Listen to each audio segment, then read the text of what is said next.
मोनसे दुखुनांथाव खौरां। गोब्राबैनो बारहुंखा बारनायनि जाउनाव माखासे ओनसोलफोराव गोबां न'-बां खहा जानांदों। बेबायदिनो धेमाजि जिल्लानि सिङाव थानाय सेङाजान ओनसोलाव थांनाय हराव गोब्राबै बारनाय बारहुंखाया सेङाजान बालिगाव गुदि फरायसालि, सेङाजान बग्रिबारि गेजेर फरायसालि आरो आंगनाबादि फरायसालिजों लोगोसे गोबां नखरनि थाग्रा न'-बां सिफायना गालाङो आरो बे ओनसोलनि न'-बां खहा जानांनाय सुबुंफोरा गोबां दुखु-दाहा, खस्थ', सादजारलायाव भुगिनांनानै दङ।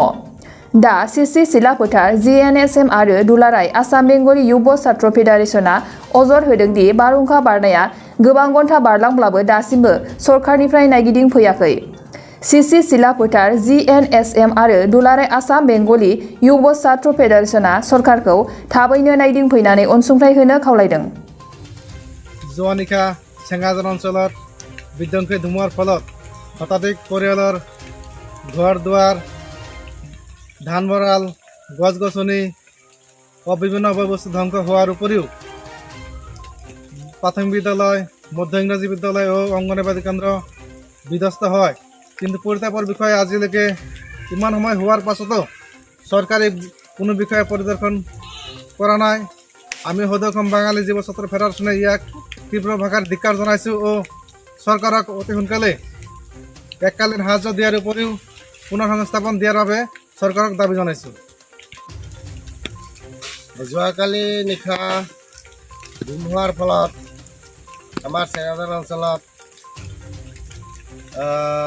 মানুহৰ ঘৰ-দুৱাৰ তথা স্কুল, অংগনবাদী কেন্দ্ৰ, প্ৰাথমিক বিদ্যালয় ও বিভিন্ন মানুহৰ ঘৰ-দুৱাৰ ভাঙি লৈ যোৱাত আজি ইমান সময় হৈছে তথাপি বিভাগীয় কৰ্তৃপক্ষ কোনেও নহাত আমি চিচি চিলাপথাৰ জিলা কমিটি জিএনএছএমৰ ফালৰ পৰা চৰকাৰক গৰিহণা জনাইছোঁ, আমাৰ জনপ্ৰতিনিধিসকলক গৰিহণা জনাইছোঁ যে এতিয়ালৈকে কোনো বিষয়া আহি আমাৰ এই অঞ্চলটো পৰিদৰ্শন কৰা নাই। অতি সোনকালে ইয়াৰ উচিত ব্যৱস্থা ল'বলৈ আমি জিএনএছএম ফালৰ পৰা গৰিহণা জনাইছোঁ আৰু অতি সোনকালে আহি আমাৰ এই বিধ্বংস হোৱা বয় বস্তুখিনি আৰু স্কুলসমূহ আৰু আমাৰ এই ধ্বংস হোৱা বয় বস্তুখিনি পৰিদৰ্শন কৰিবলৈ জিএনএছএমৰ ফালৰ পৰা অনুৰোধ জনাইছোঁ। गोजोनथाव खौरां।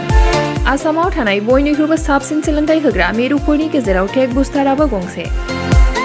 क'क्राझार जिल्लानि सिङाव थानाय सिएसटि फिसारि मावख'नि साखाथियाव थानाय खारगावआव बे टेक बुस्टारा दङ। बेयाव बयनिख्रुइबो मोजांसिन सोलोंथाइ आरो नेम सोलिनाय गोग्गो थाखो खथानि सुबिदा दङ। सारा भारतनि गेजेराव सायख'जानाय बायदि सोलोंथाइजों सोमोन्दो थानाय फोरोंगिरिफोर दङ। टेक बुस्टाराव प्रफेशनेल, जार्नालिस्ट आरो टेकनिकेल कर्सफोरखौ होनाय जायो।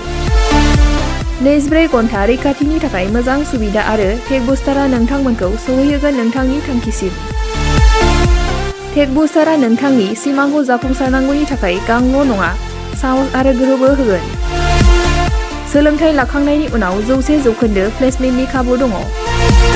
सोलोंनो गोसो गुदुं बिथांमोना 9395695095 जानबुं नाम्बाराव जगाजग खालामनो हागोन।